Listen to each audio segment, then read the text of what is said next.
Vamos ahora, en tercer lugar, a considerar las oraciones conjuntivas adversativas. Y siguiendo el mismo pensamiento, el mismo orden de ideas que traemos, aquí se aplica al uso de las conjunciones adversativas. Recordemos que esas conjunciones establecen un contraste, pero no tan fuerte como en el caso de las disyuntivas. En este caso, el contraste admite las dos ideas. Las conjunciones adversativas son pero, empero, con todo, más las más usadas. Así que cuando hablamos de oraciones coordinadas adversativas, estamos hablando de oraciones donde encontramos dos o más cláusulas coordinadas a través de estas conjunciones adversativas. Ejemplo, así todo buen árbol da frutos, pero el árbol malo da frutos malos. Comparémoslo con la anterior. O hacer el árbol bueno y su fruto bueno, o hacer el árbol malo y su fruto malo. Aquí, en el ejemplo anterior, la conjunción o es disyuntiva.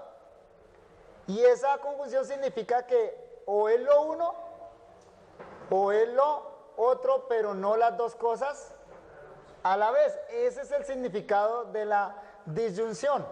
O el árbol es bueno y su fruto bueno, o el árbol es malo y su fruto malo, pero no puede ser las dos cosas al mismo tiempo. Por eso la conjunción disyuntiva.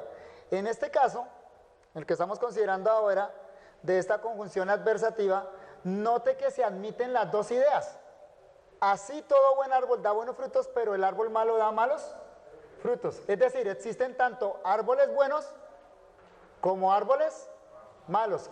Contrastan, son dos ideas contrastantes. Árbol bueno, árbol malo. Pero las dos ideas se admiten.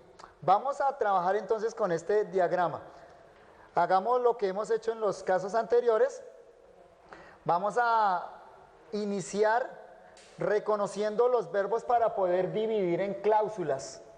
¿Cuáles son los verbos que encuentran ustedes ahí? ¿Cuántas veces está? Dos veces, perfecto. Entonces, ya por ahí tenemos una pista de dos cláusulas, ¿cierto? ¿Cómo dividiríamos las cláusulas? ¿Dónde haríamos la división de cláusula? Muy bien. Signo de puntuación. Note que ahí hay signo de puntuación en la coma, ¿cierto? Y además encontramos la conjunción pero. Ahí entonces tenemos una clara señal de división de cláusula. No hay más, ¿cierto? Entonces, ¿cuántas cláusulas tenemos acá? Dos. Vamos a elaborar el diagrama. Muy bien, entonces tenemos lo siguiente. Dos cláusulas. Observen que aquí el sujeto es diferente en cada verbo, ¿no? Al primer verbo da la pregunta ¿quién? Todo buen árbol. Y al segundo, ¿quién da? El árbol malo. Entonces hay sujetos diferentes, tenemos que separar las cláusulas, hacer dos diagramas diferentes. Y el pero lo vamos a colocar al lado, separando las dos cláusulas y contrastando. Por eso colocamos las flechas hacia arriba y hacia abajo, mostrando el contraste ahí. Esto es entonces adversativo. Lo diagramamos de esa manera. Los tres casos anteriores que vimos corresponden a oraciones coordinadas donde se usan conjunciones para unir. Ese es el caso más común en argumentación y en narrativa. Pero en ocasiones nosotros podemos encontrar cláusulas coordinadas entre sí sin conjunciones, simplemente con signos de puntuación. Esto es muy típico en la poesía, en los textos poéticos. Allí se evita el uso de conjunciones y simplemente se suma cláusula tras cláusula coordinada y el elemento que coordina ahí es el signo de puntuación, la coma o el punto y coma. A ese tipo de construcción sin conjunciones se le llama construcción asindética, o sea, sin uniones. Se le denomina de esa manera y a eso se le llama también entonces coordinación yuxtapuesta, o estas cláusulas diríamos están en coordinadas yuxtapuestas, o sea, una al lado de la otra sin conjunción. Ejemplo, Proverbios 1, 20 y 21. La sabiduría clama en las calles, alza su voz en las plazas, clama en los principales lugares de reunión, en las entradas de las puertas de la ciudad, dice sus razones. No hay ningún signo, ninguna conjunción ahí. ¿Sí observaron que no hay ninguna conjunción ahí? Pero evidentemente hay varias cláusulas. Lo sabemos porque hay varios verbos y porque hay varios signos de puntuación. ¿Cuáles son los verbos?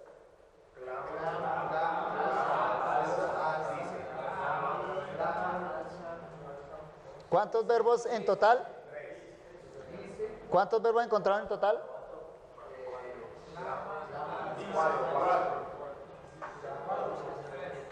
Ahí están. Clama, alza, clama, dice. Y uno repite 2 veces.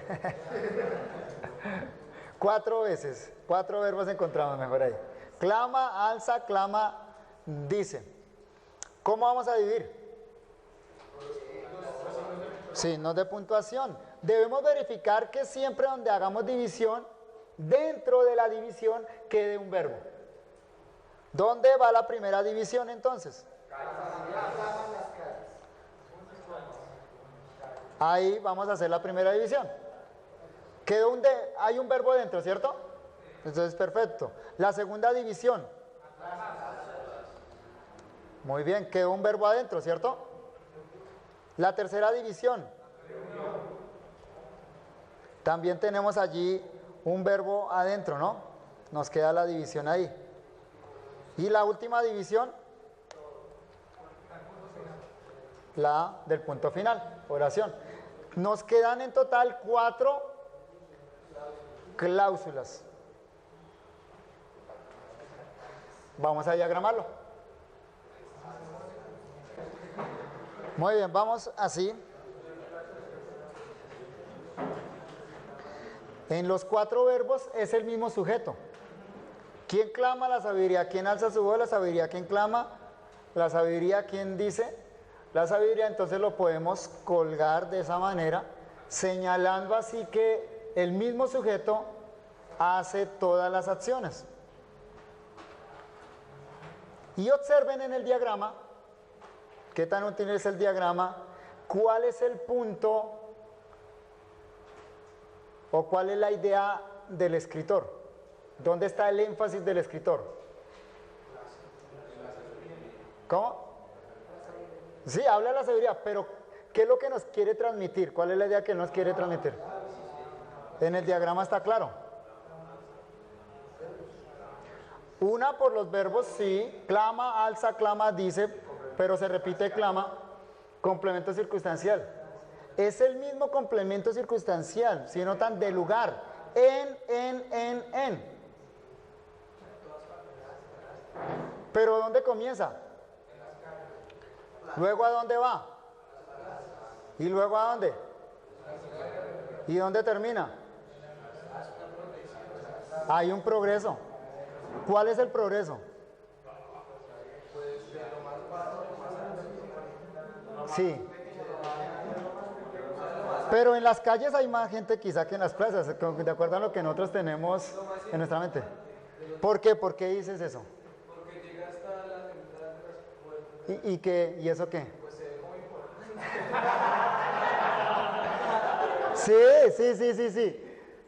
Sí.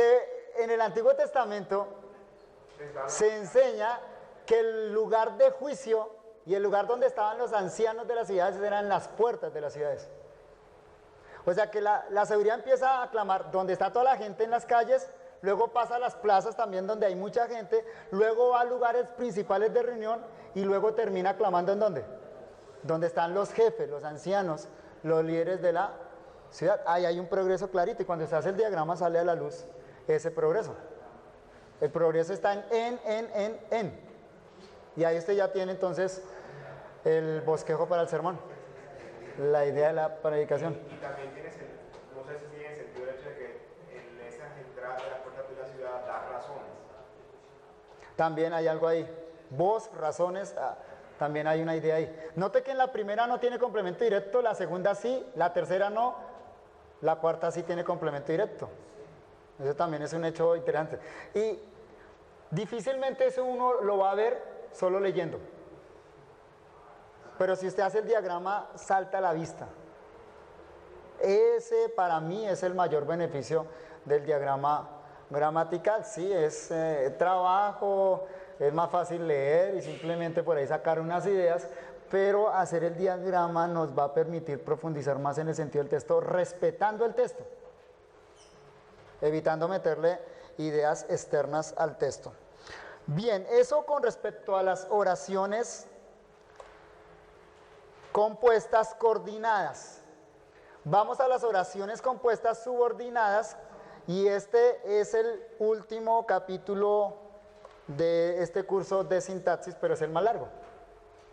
Vamos a dedicarle las 2 horas que nos quedan hoy y esperamos dedicarles las 3 horas de mañana a la tarde. Yo esperaría terminar mañana a la tarde. Si no alcanzamos, tomaríamos por lo menos 1 hora a la noche, pero espero que podamos terminar mañana a la tarde.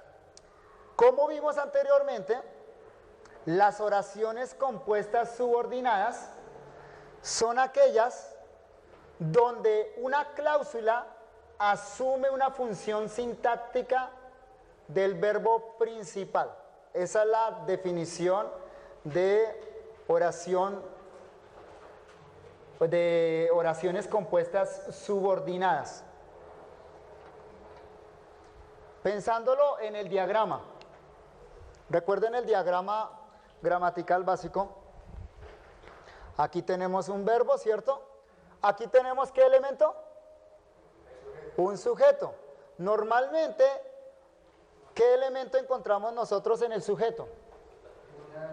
Un sustantivo o cualquier otro elemento sustantivado, ¿cierto? ¿Qué es lo que sucede en una oración compuesta subordinada? Que en lugar de encontrar aquí un sustantivo con o sin sus modificadores, vamos a encontrar una cláusula. Eso es lo que va a suceder. El sujeto o el complemento directo o el complemento indirecto o el circunstancial o un modificador, incluso cualquiera puede aparecer, no un sustantivo con sus acompañantes, sino una cláusula cumpliendo esa función. Eso es entonces la idea de una oración compuesta subordinada. Se pueden construir con o sin nexos. Vamos a ir aprendiendo a reconocer los nexos que nos indican esas subordinaciones. A veces hay nexos, a veces no hay nexos. Comencemos con un ejemplo. Mateo capítulo 2, versículos 1 y 2.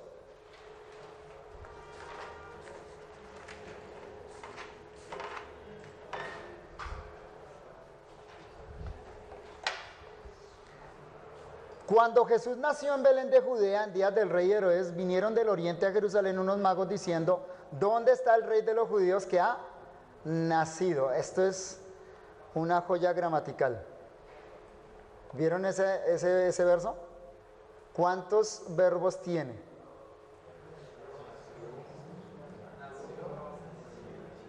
Ubiquen los verbos.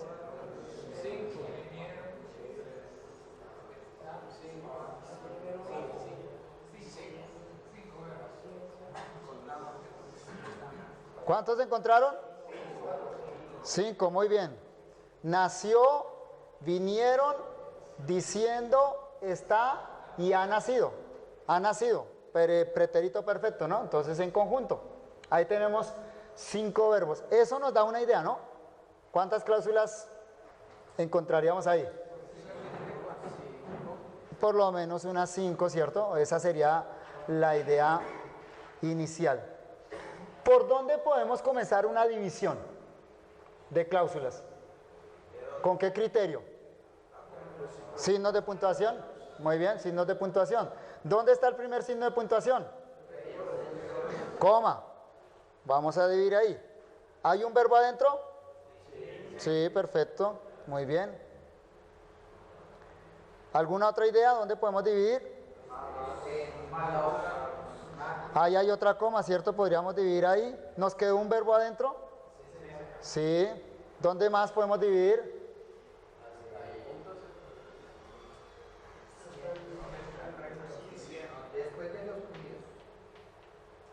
Ahí hay una coma, ¿cierto? Vamos a dividir ahí también porque nos quedan dos verbos al lado izquierdo y un verbo al final, ¿cierto? Y acá hay dos puntos, podríamos quizá dividir ahí. Pero ahí dentro nos queda un gerundio, ¿no? Diciendo. Bueno, ahí tendríamos ya una idea, ¿cierto? General. Primera cláusula. ¿Cuál sería la primera cláusula?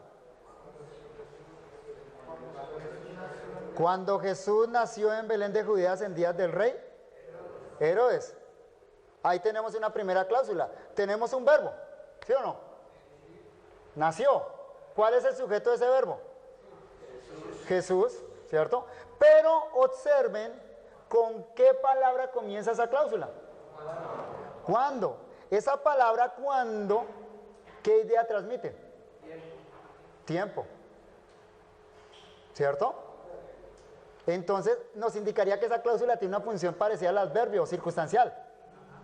De tiempo, ¿cierto? Eso significaría que esa cláusula no es principal. Está subordinada porque cumple una función de circunstancia.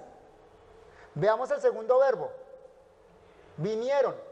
¿Quiénes vinieron? Ese es el sujeto, ¿cierto?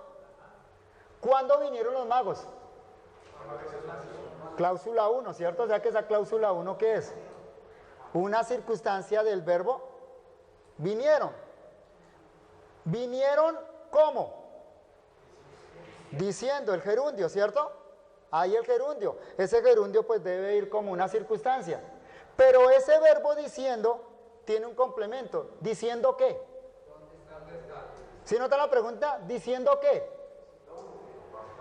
¿Dónde está el rey de los judíos que ha nacido? O sea que toda esa expresión es el complemento directo del verbo decir, porque responde a la pregunta. ¿Diciendo qué? Complemento directo. ¿Dónde está el rey de los judíos que ha nacido? Ya ha nacido. No, ahí vamos bien. Vamos bien. Por ahora vamos bien. ¿Dónde está el rey de los judíos? Ahí tenemos, verbo está. ¿Cierto? ¿Quién está? Sujeto. El rey de los judíos. Ese es el sujeto del verbo donde, ¿cierto?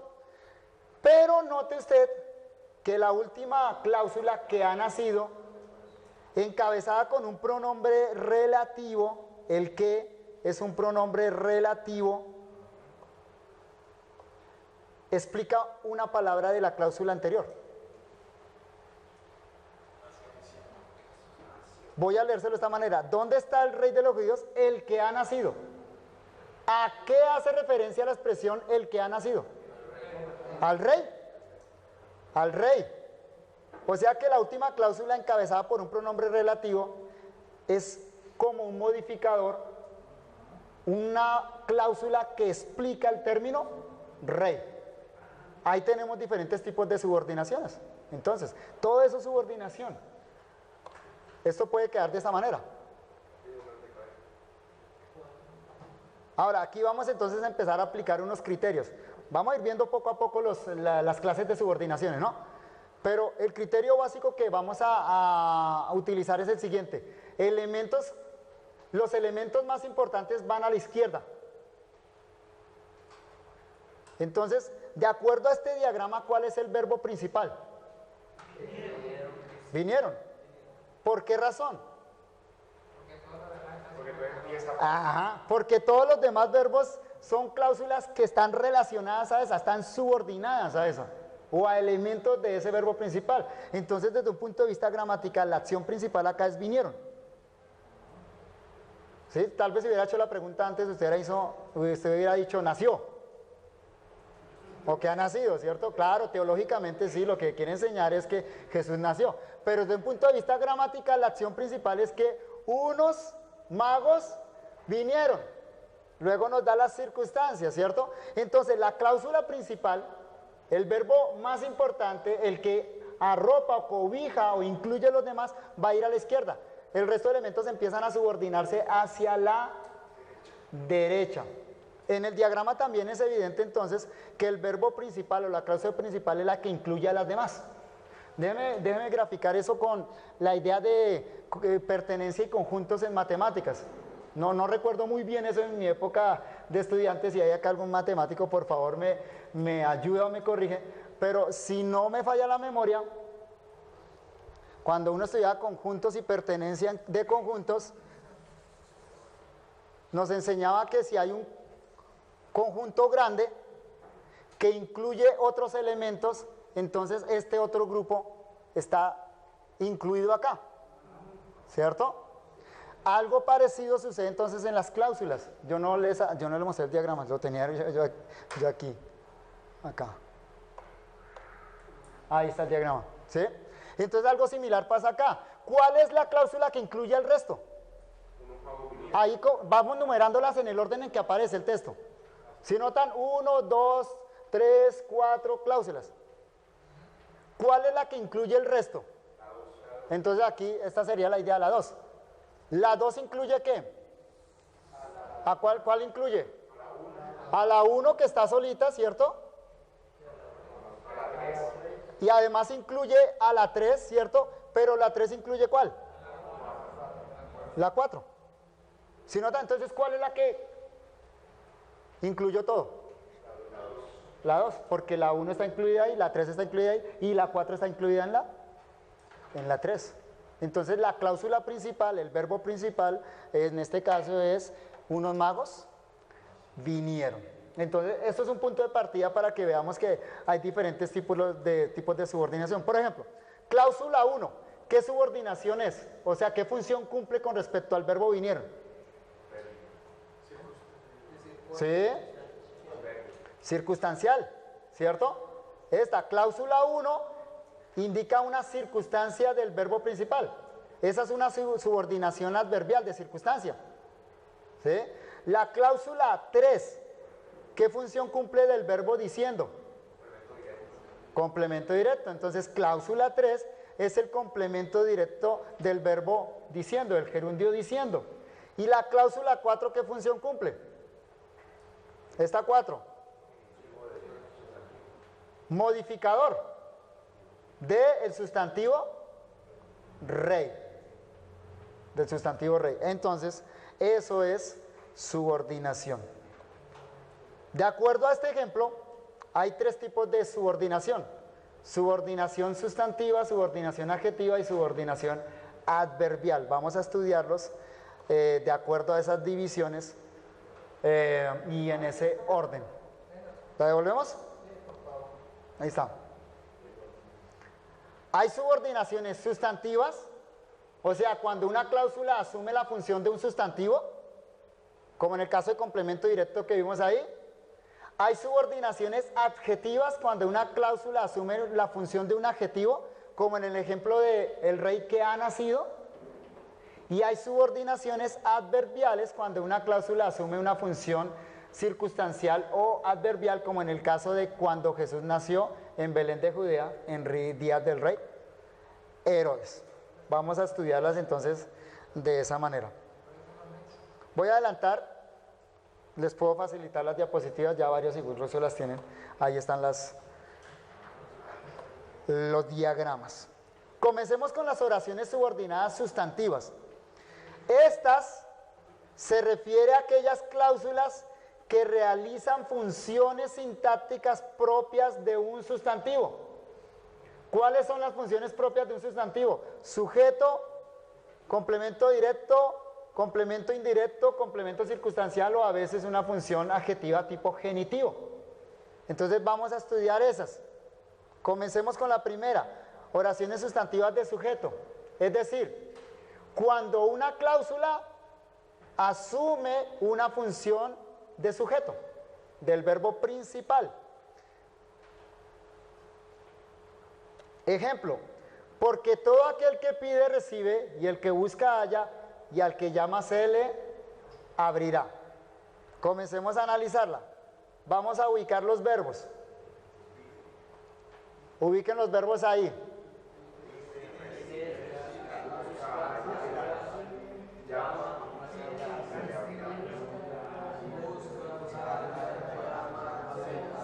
¿Cuántos encontraron? 6 verbos en un versículo cortiquitico. 6 verbos. Pide, recibe, busca, halla, llama, abrirá. ¿Listo? ¿Cómo podemos dividir? Guiémonos por las comas, muy bien, perfecto. ¿Dónde va la primera división? Pide. ¿Te queda un verbo adentro? Sí, cierto, el verbo pide allá, coma. Luego, ¿dónde dividimos? ¿Por qué dividimos ahí? Punto y coma, y además la conjunción y. Y nos quedó un verbo adentro, ¿no? Solito. Quedó el verbo solito, recibe ahí dentro, pero hay un verbo. El punto y coma y la conjunción y nos indica la división. La siguiente división, ¿dónde va? Busca. Nos queda un verbo adentro. ¿Está bien? ¿Dónde continuamos? Halla. ¿Por qué ahí? Punto y coma y conjunción y. La siguiente. Llama. Dividimos ahí. Y la última. Ahí va el punto. Ahí termina la oración. Tenemos 6 cláusulas, ¿cierto? Ahora observen algo más. ¿Por qué puntos y comas? ¿Por qué nos complicaron la vida así? ¿Por qué no ponen solo puntos? Comas, perdón. ¿Por qué hay comas y puntos y comas? ¿Por qué no solo comas? Ah, sí. Hay una jerarquía en los signos de puntuación. Una jerarquía quiere decir que hay unos que hacen divisiones más grandes y otros hacen divisiones más pequeñas. El divisor mayor es el punto. ¿Qué divide? Oraciones. Párrafos, el punto aparte, el punto seguido divide oraciones. En jerarquía, el siguiente divisor, o sea, que en esa jerarquía al siguiente que deberíamos ir es el punto y coma o los 2 puntos. En importancia, el segundo es el punto y coma. Entonces, acá los punto y coma nos están dando 3 cláusulas o 3 oraciones principales. Primera oración, porque todo aquel que pide, recibe. ¿Se nota que hay una idea completa ahí? Segunda, hasta el siguiente punto y coma. Y el que busca, halla. Idea completa, punto y coma. Y la tercera hasta el punto, y al que llama se le abrirá. Y el tercer divisor en jerarquía, el divisor menor, es la coma. En este caso, la coma, en las 2 primeras, nos está dividiendo el sujeto. Observe, verbo recibe. ¿Quién recibe? Todo aquel que pide, recibe. La coma nos divide el sujeto. En el segundo también, verbo halla. Ahí sería el verbo halla el importante. ¿Quién halla? El que busca. Y en la tercera nos divide es el complemento indirecto. Pero además, note que donde está el punto y coma, a continuación hay una i. Quiere decir que hay 3 cláusulas coordinadas. ¿Cierto? Hay 3 coordinaciones ahí. Primera, porque todo aquel que pide recibe, coordinada con, y el que busca halla, coordinada con, y al que llama se le abrirá. Y las comas simplemente nos ayudan a dividir internamente esas cláusulas. Hay 6 cláusulas en total. Vamos a diagramarlo.